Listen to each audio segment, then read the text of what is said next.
Hello, fantastic fellow Earthlings. Welcome to Vigilance. This is Brady Rose. We're going to cover a number of different topics today, but first we're going to start with this freaking FISA memo.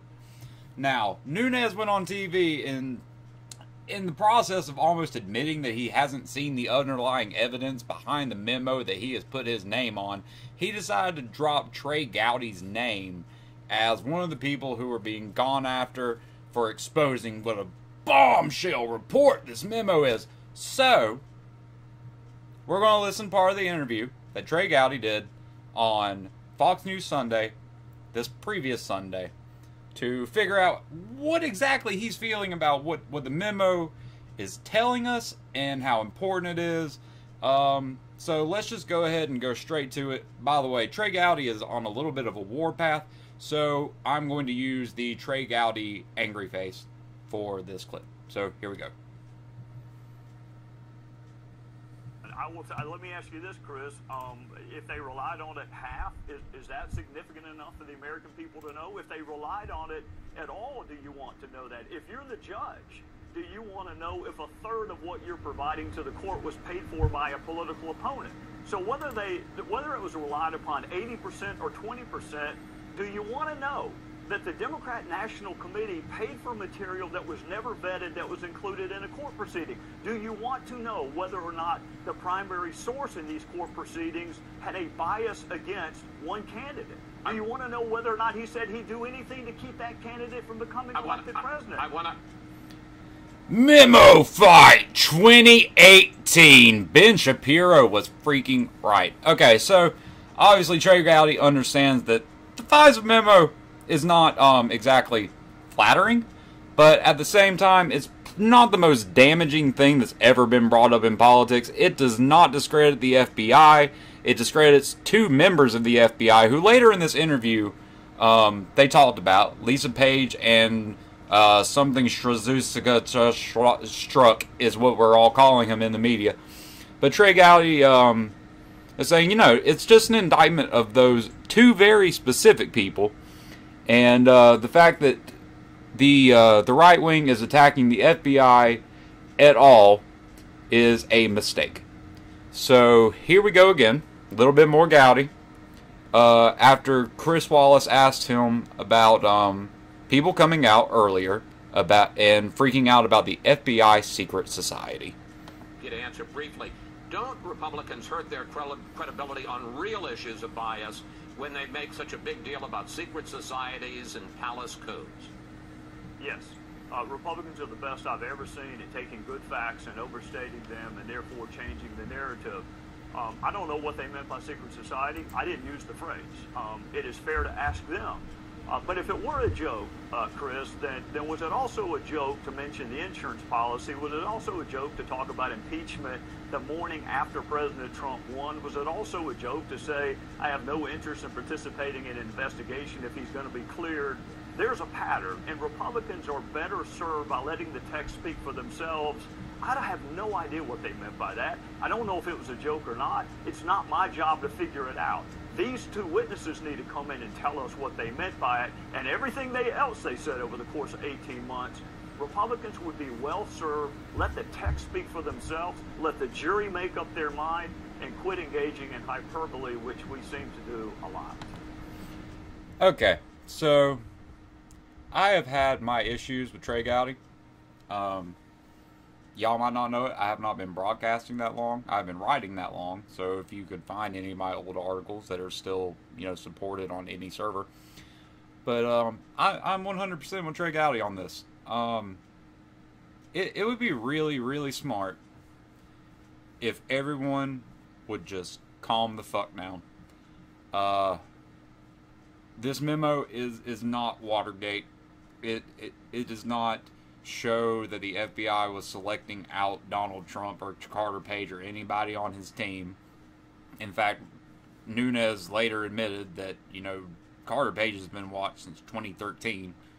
And they had years of evidence. That's what Trey Gowdy was talking about earlier, that this specific part is an indictment of the FBI when it came to the Hillary investigation and how they helped her get off the hook. It is not an indictment of the FBI as they go after Donald Trump.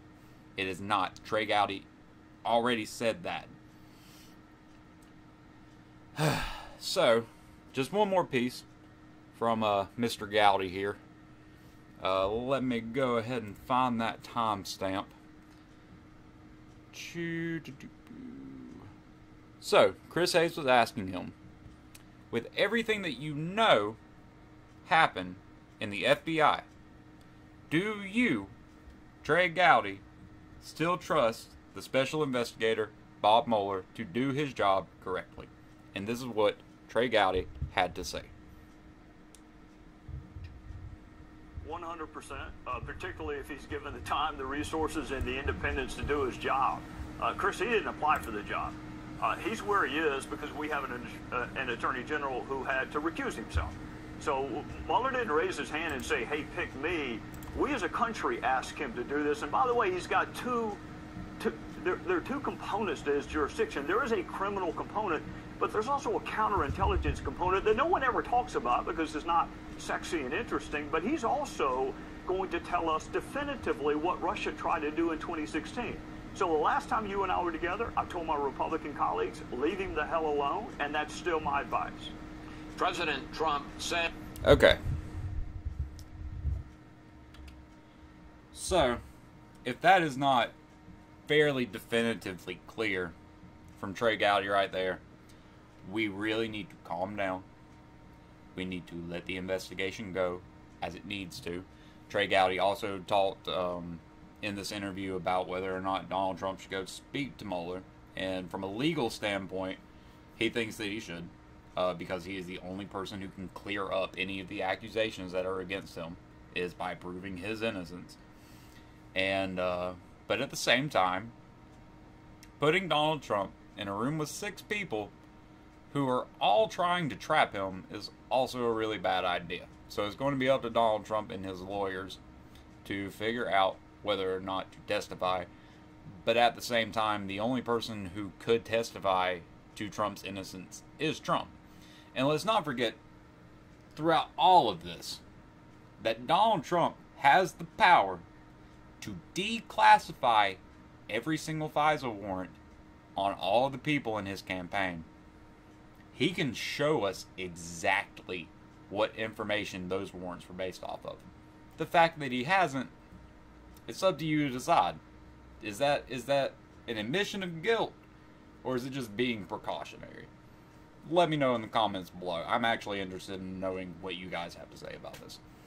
Okay, so the next one, the budget bill. I don't know if you guys know how bad this budget bill was, but we are about to have the biggest jump in federal spending probably 2 decades, as far as I know.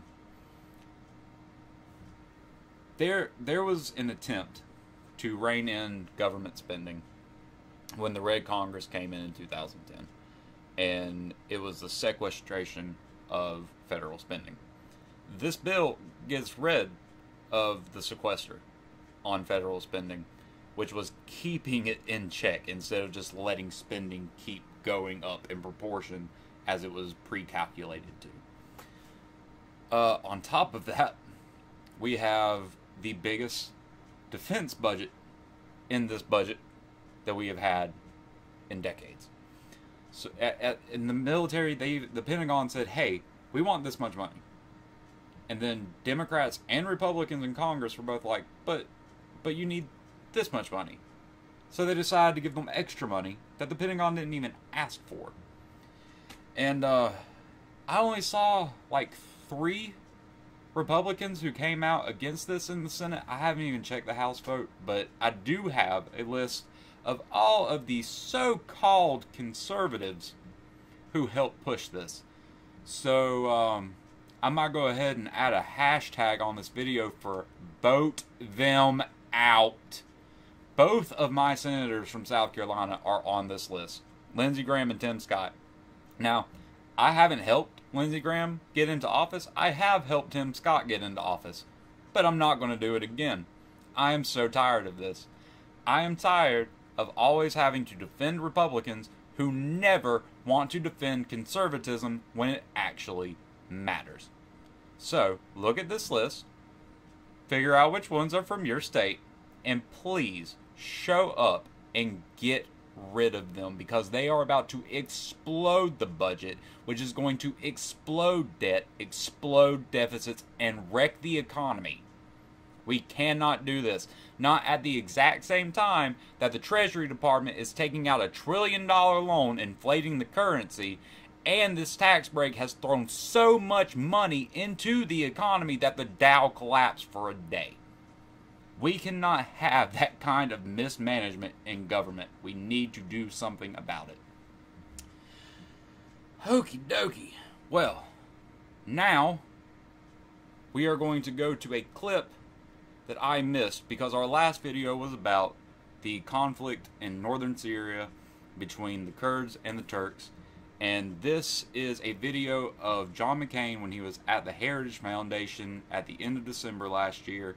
And he is asked by a Kurdish reporter what we are going to do about the situation that is happening, and are we going to come defend the Kurds? Should we directly support them? So here is McCain.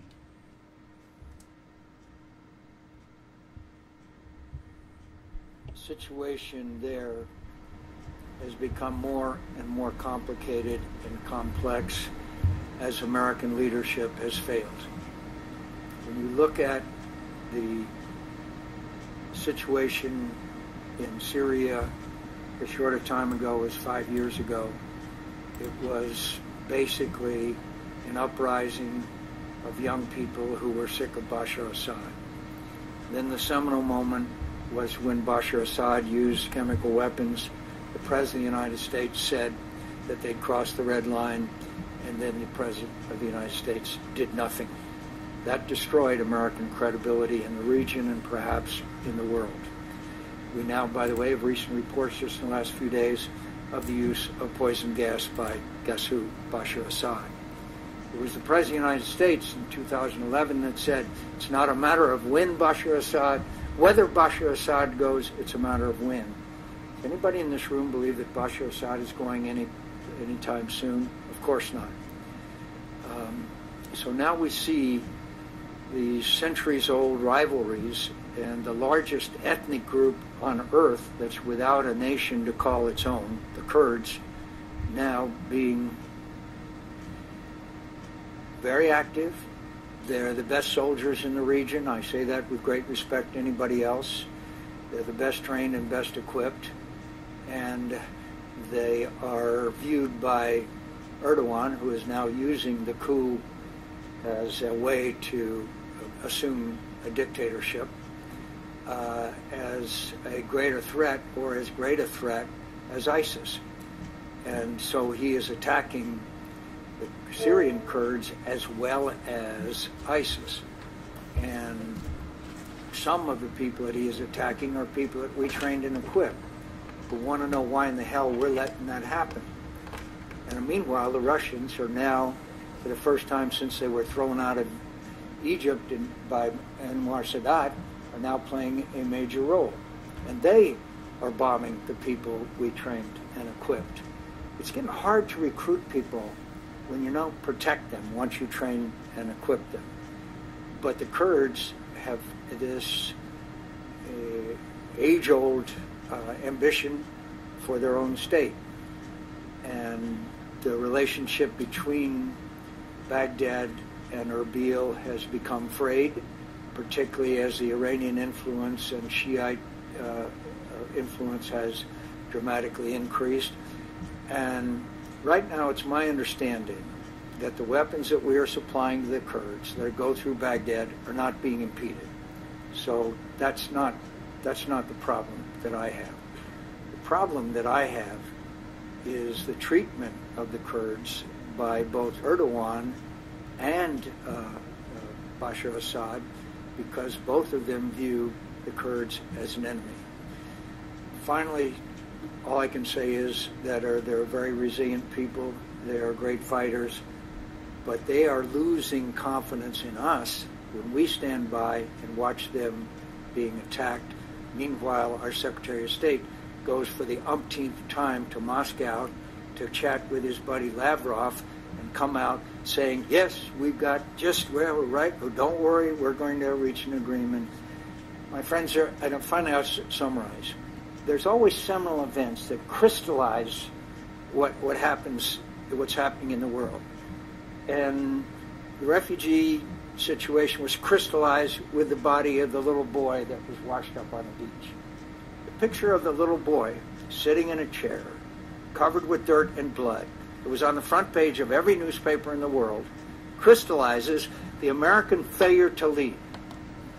Okay. Just turn that mic back down right quick. Okay. So, anyone who keeps up with Kurdish sources, which I did until there was a crackdown on Kurdish sources, all of them were removed from the social media sites that I followed, especially on Tumblr. But no worries, ISIS's Tumblrs are still running just fine.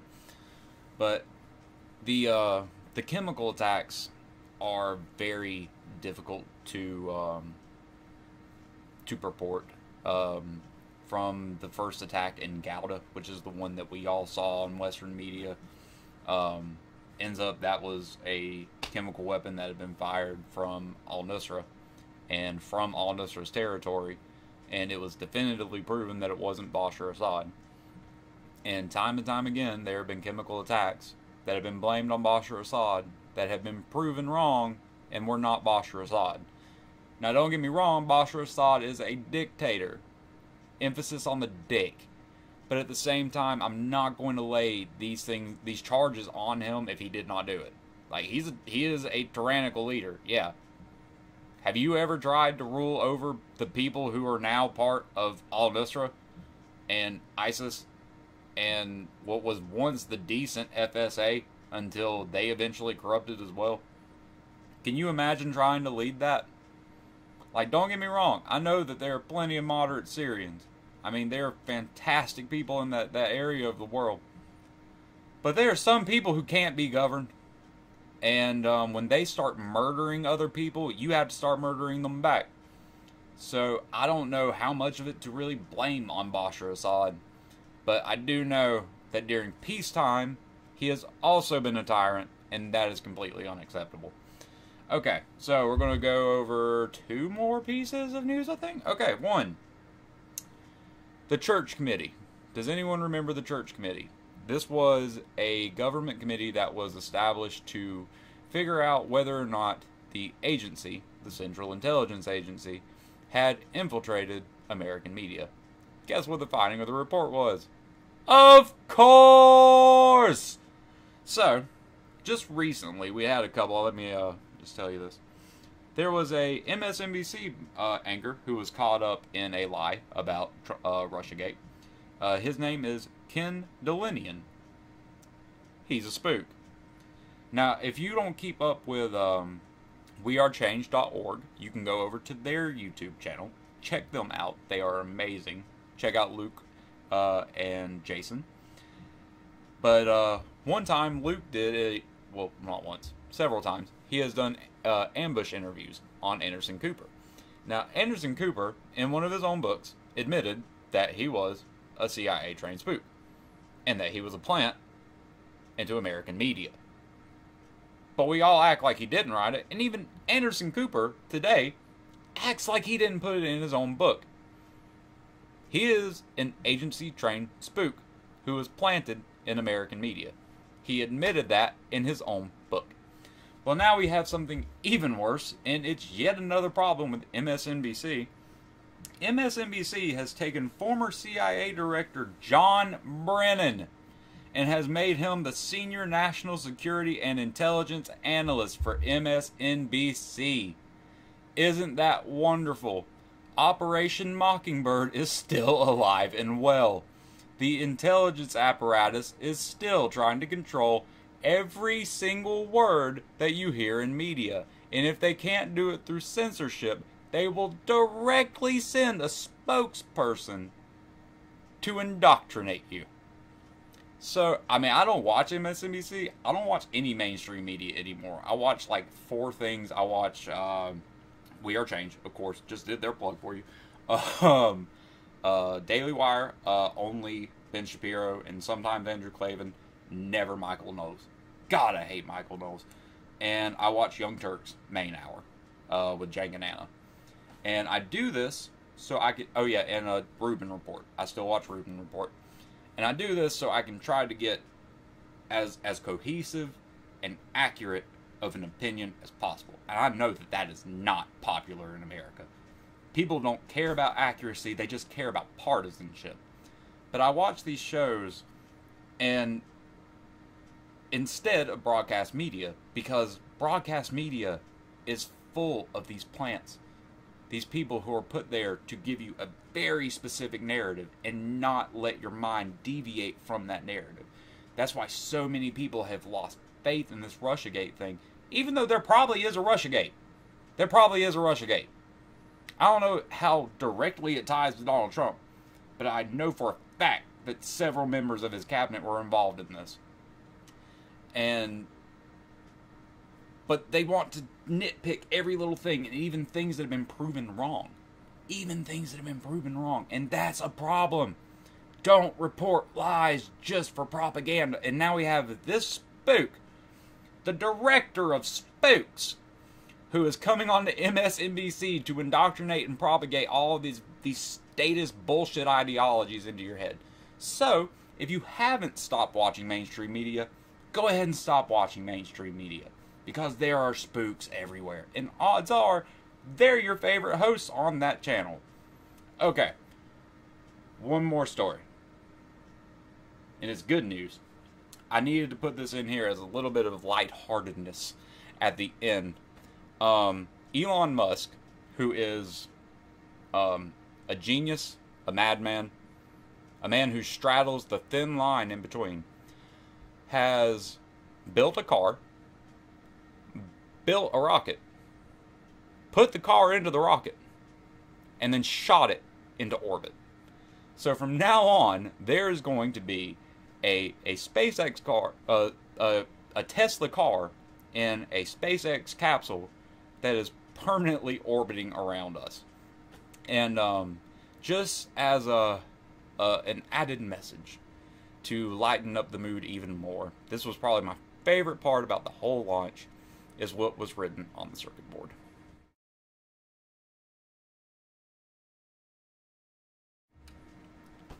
You know, one day, there are probably only going to be a remnant of humans left on Earth. One day we're going to look back and ask ourselves, what went wrong? Why are there only a few 100,000 of us left? But forever, there will be a Tesla car in space. So that if aliens ever do actually come across the remnant ruins of our Earth and our civilization, they will know. We knew how to build a car, and we knew how to put it in space, but we couldn't figure out how to get along. Isn't that kind of sad, though? And I thought it was going to be a happy ending. Well, I think that's going to be it for today. Support independent media on Patreon at Vigilance Network. If you ever want to just hang out and not have to go through the doom and the gloom of the media, you can come hang out with us on Twitch at The Moon Muffin, and just chill out, play, watch while I play some Fortnite. I'm probably going to start ASO pretty quick, or ACO, and yeah, that's always a good time. So until then, I am your friendly neighborhood libertarian. Take care of yourselves, and as always, stay vigilant.